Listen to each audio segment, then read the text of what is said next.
I was part of segregation. I didn't just hear about riding on the back of the bus. I rode on the back of the bus. Living in Florida, where I was born, everything was separate, and they say equal, but we know how that goes. Deacon Jones grew up in Eatonville, Florida, the first all-black incorporated town in America. One of 10 children born to Ishmael and Maddie Jones, Deacon's athletic skills set him apart on the playing field. I had speed, I had quickness, and I had toughness. That toughness was pounded into my head by my father. When he said, "Rise, you shine." He said, "I don't have no money to give you, but I can get you a job." Doing that menial work and looking at these big, beautiful homes that I was working in the yards, and I'm gonna have me one of these big, beautiful homes one day. And the only way I'm gonna get it is I'm gonna get it through football. Through football, Jones earned a scholarship to South Carolina State in 1957. But 2 years later, the university revoked the offer when he participated in a sit-in. Jones then transferred to Mississippi Valley, where after one season, he and his black teammates were corralled by troopers and forced to leave. It looked like everything was going against me. I wanted this so bad. I felt that I was chosen to play this game. I ate, I slept, I drank football. And when that opportunity came, that one opportunity, that one door opened, I walked in. That door opened in 1961 when the Los Angeles Rams drafted Jones in the 14th round. But Deacon soon learned that earning a spot on the roster was the smallest challenge of playing in the NFL. I had never played against or with a Caucasian player. But you know, I kept running as hard as I could in practice. I kept hitting people in practice. I put segregation behind me. What positions were open to African Americans in the early 60s? You couldn't play center, you couldn't play offensive guard. You couldn't play tight end. You couldn't play quarterback. Why was that? They didn't think we had the brains to play those positions. They used to call them thinking man positions. But that was how that era of coaches and owners looked at it, that we could not compete on the level of the white guy.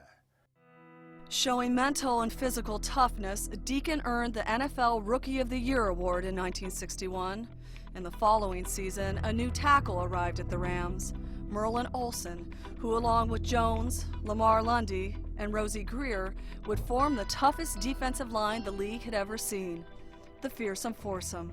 Olsen had never participated with or against any black guys.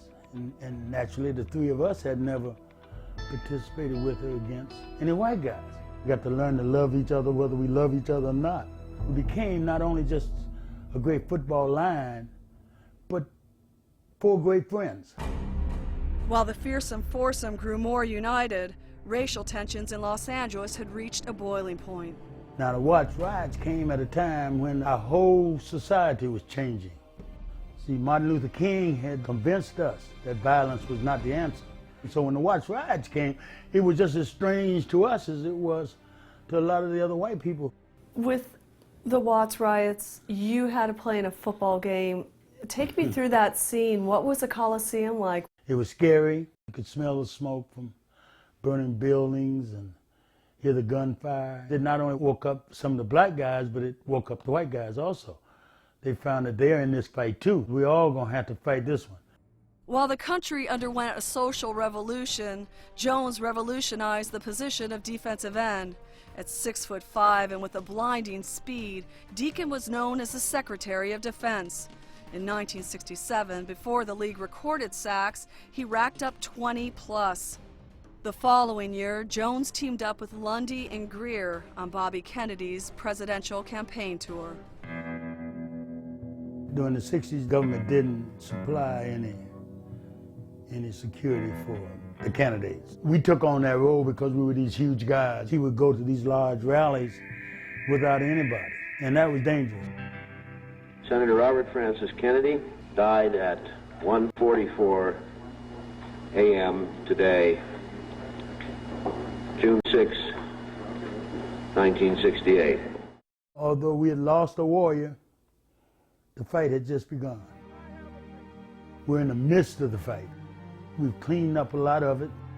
The one that I never thought I'd ever see was the presidency, and that happened during the course of my lifetime. The dream never died. It's still alive to this day.